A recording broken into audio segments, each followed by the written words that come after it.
this team to the pinnacle of college baseball. So it's my pleasure to introduce to you Paul Mainieri.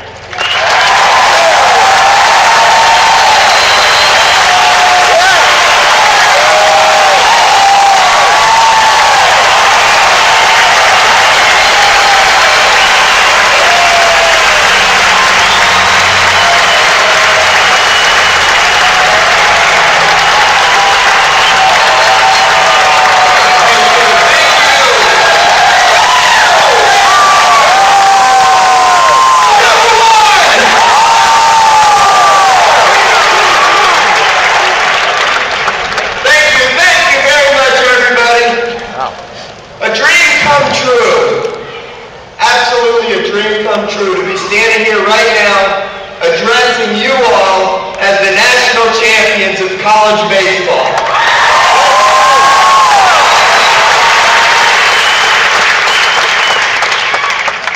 You know, Joe had a lot of nice things to say about me, and I appreciate them very much. But I'm going to tell you some news. I haven't hit a ball, thrown a ball, fielded a ball, or run the bases in a lot of years. It has nothing to do with me. It has everything to do with those 25 kids sitting behind me right there.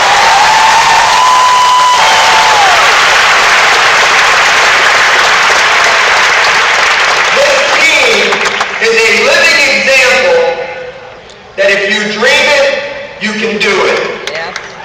There was no doubt in their minds from the first day we got together in August that it was very possible that we were going to have this day together as national champions.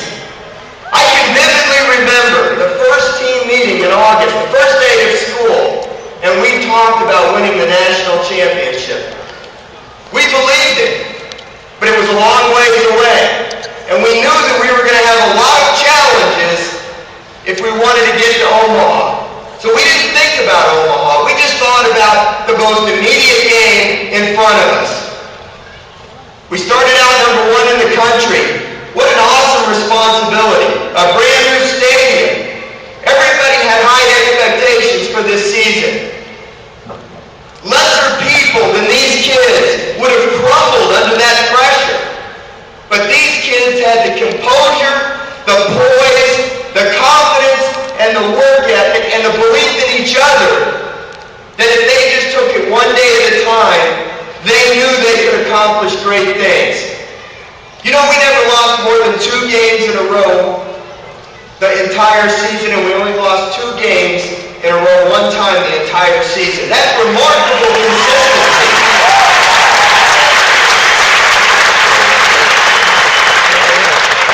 And yet, even after we beat Rice here in the Super Regional, we knew we had better baseball in us. And I told the kids that if we go to Omaha and play up to our capabilities, nobody out there can beat us. And I believed it, and the kids believed it. And we went out there, and I'm going to tell you this, it was a coach's dream.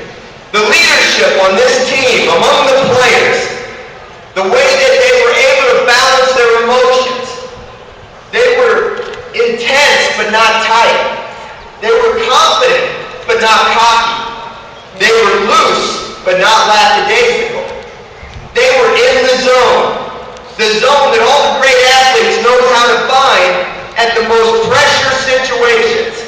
And they went out there and they played the game the way the game is supposed to be played. I was so proud of the way that they played the game. The will to win. Did you see those plays on that screen a few minutes ago?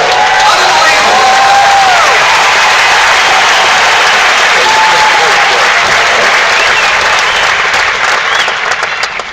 And then in the end, we had one game for all the marbles.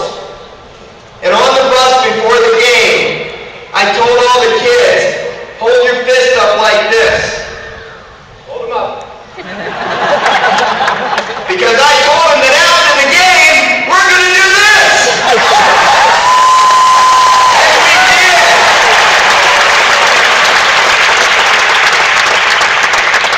I also told them that Texas has a great program. And they've had many great days in the history of their baseball program. But yesterday was not going to be one of their great days in their program.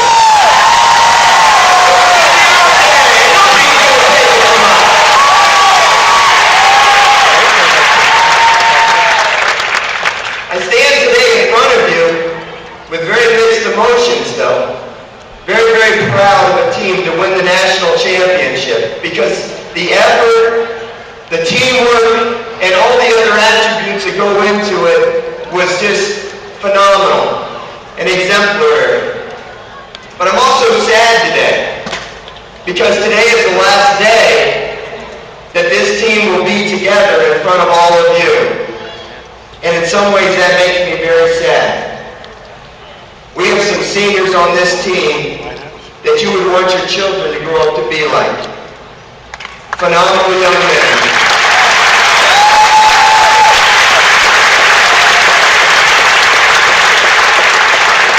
I'm not going to start mentioning them by name because I'll never make it through. We're also going to have some underclassmen we're going to lose to the pro draft. And it's going to be sad to see them go, but I'm going to be very proud of them to know that by them coming to LSU, it made them better baseball players and prepared them for a career in professional baseball.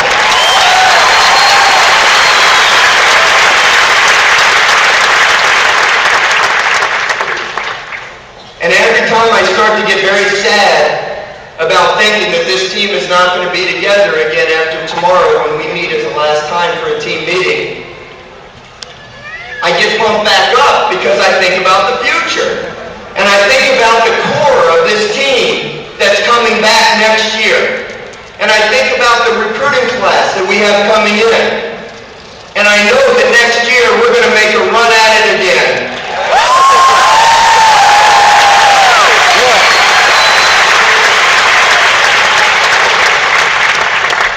It is a tremendous honor to be the baseball coach at LSU. Because being the baseball coach here, we represent a university that I love very much.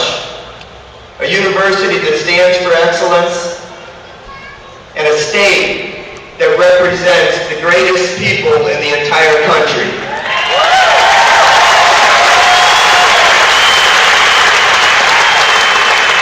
Since we moved back here 3 years ago, it has only reaffirmed all my beliefs that I believed my whole life since I came here as a freshman. That Louisiana people are tough, Louisiana people are resilient, and Louisiana people love life. And they love to have a party.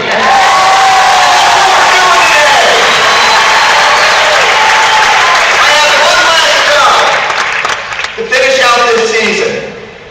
When we were putting this baseball field together before the year, and I looked at the plans, and I talked to Eddie Nugans, who was the project manager, and I talked to Joe Oliva, the athletic director, and I said, there's only one problem with these plans.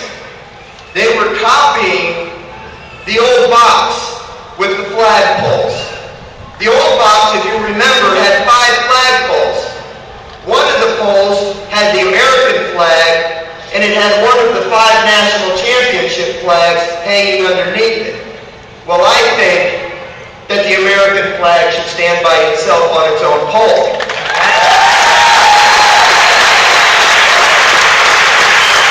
So I